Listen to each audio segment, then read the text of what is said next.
Dis-moi Dachar, comment tes parents ont vécu justement ta jeune carrière artistique? Mal. C'est-à-dire?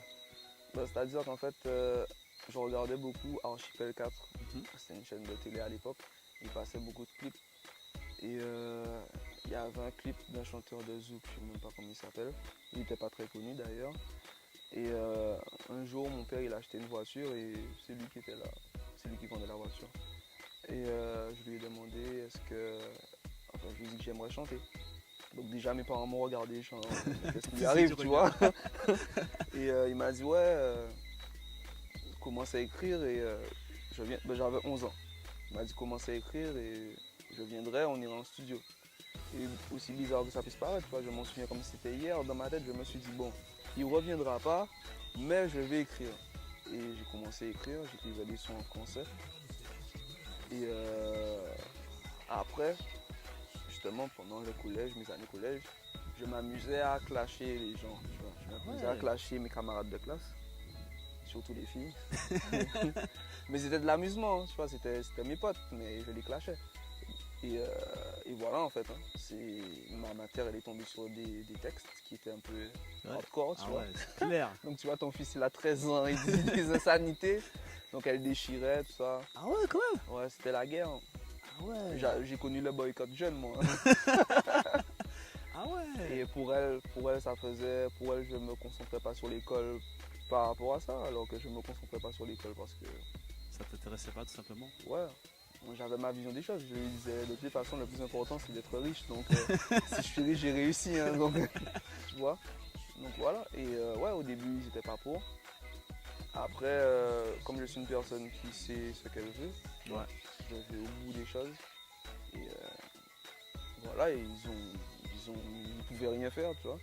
Et puis après quand il y a eu le Wu-Tang Park, tout ça, ils n'étaient pas pour, mais ils n'étaient pas contre. Tu vois, ils me laissaient faire mes affaires. C'est bien ça quand même. Et après, arrivé au lycée, je sais même pas s'ils voyaient vraiment ce que je faisais. Elle entendait dire que, et c'est quand j'avais chanté d'une fête dans un quartier à Bémao, près de chez moi, qu'en fait, mon père il a appris que j'allais chanter sur les podiums par un ami à lui, qu'ils ont commencé à s'y intéresser, à vraiment voir que c'était vraiment sérieux, tu vois. Mais ils savaient que ça faisait partie de ma vie. Et voilà, hein. Et puis là maintenant, bon, ils sont plutôt fiers, puisque j'aurais pu finir autrement, tu vois. Mais c'est bien. Moi, si je dois retenir quelque chose dans ce que tu viens de décrire, c'est que peu importe ce que les gens te disent, faut croire en toi tout simplement. Aller jusqu'au bout. Oui, puisqu'en fait, après, ce qui se passe dans notre culture, c'est qu'on n'est pas, tu vois, on n'est pas à l'américaine, où en fait, tu vois que ton enfant, il a des aptitudes à faire quelque chose, tu dois le pousser à ça. Nous, notre société, c'est très, tu dois avoir, c'est soit tu as un bac général, soit tu as un bac technologique, et puis fin, tu vois, soit tu es manuel, soit tu es intellectuel. Moi, je comprends ce que tu dis. C'est très rigide, quoi. Voilà, alors que tu peux avoir un gosse qui n'est pas forcément fait pour sciences politiques, tu vois, mais qui est doué au basket. Donc après, c'est sûr qu'il faut le cadrer pour qu'il apprenne, qu'il faut qu'il ait un bagage. Surtout, parce que moi, par exemple, je suis allé jusqu'au BTS, enfin j'ai mon BTS. Et c'était important pour moi d'avoir au moins quelque chose après le bac, parce que je me disais, je ne vais pas faire de la musique et ne pas avoir un truc au cas où le matin ça ne se passe pas. Donc j'ai quand même attendu d'avoir mon BTS pour vraiment me lancer dans la musique pleinement. C'est-à-dire que Pina Colada c'est sorti quelques mois après que j'ai eu mon BTS. Ah. Ouais. Tu as bien fêté ton BTS quand même, hein? Tu as bien fêté ton BTS quand même. Ouais, bon, c'était plutôt une liberté, c'était aussi pour que les parents puissent dire tranquille, tu vois. Et moi-même, tu vois, on est fêté, boss. Pour moi, c'était la normale des choses. Si tu bosses, il faut que tu aies quelque chose. Aussi que tu as fait un gros featuring. Quand même, t'as fait un featuring avec Amy Fortman. You know, yo, the energy god alongside Dutch Dollars. Yo, Mr. Todd, that one you're mad. Yo, Guadalupe, dunking at the middle like a fucking basketball loop. Murder the boy. Yo, Elephant Man, shoot the man down. Bullet. Ça rappelle dans live, mon capé c'est en live. Ça a roulé Congo car like 1, 2, 3, 4, 5. Barrage à la Jackson 5, c'est portable over Max Night. Hey boy, don't try, c'est drive-by, cabay all night. Où j'habite, il a dit bye bye. Tout le monde a ma capelli, Koussa ma rapolo. Et mes petits moulots, là, il va capelli. Will Batman, dance girl, fais tout Will Batman, dance girl. À la même époque. Ah ouais, c'est lourd ça quand même. C'est Ouais, pour ceux qui savent pas encore, mais encore une fois, mais Elephant Massey, c'est un des pionniers du dancehall jamaïcain. On lui doit presque pour moi le dancehall moderne, si je dois dire. Tu vois, tout ce qui est Pondy River, etc. Comment ça s'est passé? Parle-moi un peu de cette expérience. Bah, en fait, c'était Jimmy Waria, un selecta. Je sais même plus comment je l'ai connu en fait, mais c'est lui qui m'a. En fait, quand les artistes jamaïcains venaient, c'est lui qui était en relation avec eux et c'est lui qui m'a branché en fait. Et ça s'est passé à l'hôtel. Il m'a fait venir à l'hôtel. Il y avait un gars qui avait du matériel qu'on pouvait déplacer, etc. Parce que maintenant, c'est logique que tu aies un micro, mais à l'époque, c'était pas vraiment comme ça. Tu allais vraiment en studio quand tu voulais enregistrer.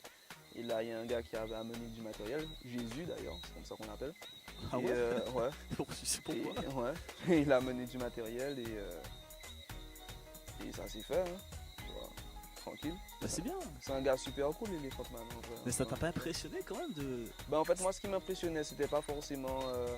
tu sais, au bout d'un moment, t'as plus forcément les étoiles dans les yeux, tu vois. Moi, je les avais quand j'étais petit. J'ai connu Wu-Tang Park, j'étais fan d'eux. J'étais fan d'Al Capone, de Dawei Al Capone. J'ai fini dans Blink That Crew. Donc, tu vois que mon cheminement était que... Donc, au bout d'un moment, j'avais plus les étoiles dans les yeux à me dire, ah, waouh, un tel. Tu vois, je voyais les gens comme des gens normaux. Et en fait, moi, ce qui m'a impressionné, c'est surtout vocalement, en fait, puisqu'il a enregistré des dubplates pour des DJ. Et sa capacité vocale, c'était... Enfin, tu vois, les Jamaïcains, c'est... Ouais, c'est notre niveau. Ouais. C'est ce que j'allais te dire, ça t'a enrichi artistiquement. Ben oui, enfin, enrichi artistiquement. J'étais plus impressionné qu'autre chose. Tu vois, après, moi, j'étais très sur le fait avant de chercher à pousser. Enfin, tu vois, j'étais fan de Sizzla Kalonji. Donc, tu vois, c'est très... On pousse la voix au maximum. Enfin, on va à des endroits où voilà. Et donc voilà, non. C'était juste impressionnant, tu vois. Après, je peux pas dire, genre, j'ai pris des notes et ça a changé ma vie, non. Ouais, mais t'as quand même vécu une belle expérience. Mais j'ai vécu une Parce belle que expérience.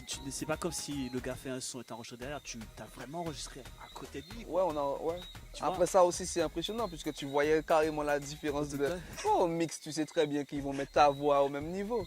Mais tu vois, lui, il n'a même pas besoin de doublage, tout ça. Tu vois, c'est une voix, fin, tu vois.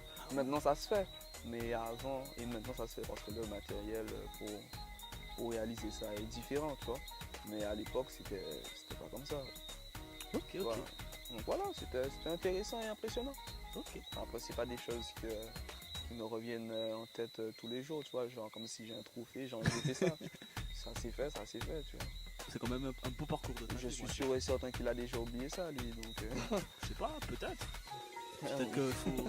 Il se fait vieux quand même, Elephant. Hein. Ouais, tout le respect que je dois. Mais ça se peut qu'il a déjà vécu beaucoup de choses dans sa vie, donc je pense pas que, tu vois. Mais tranquille, c'était intéressant. Surtout que le premier concert où je suis allé d'ailleurs avec les membres du Wu-Tang Park, j'étais petit, c'était un concert de Frontman. Ouais. C'était avant ça, des années avant. J'étais tout petit.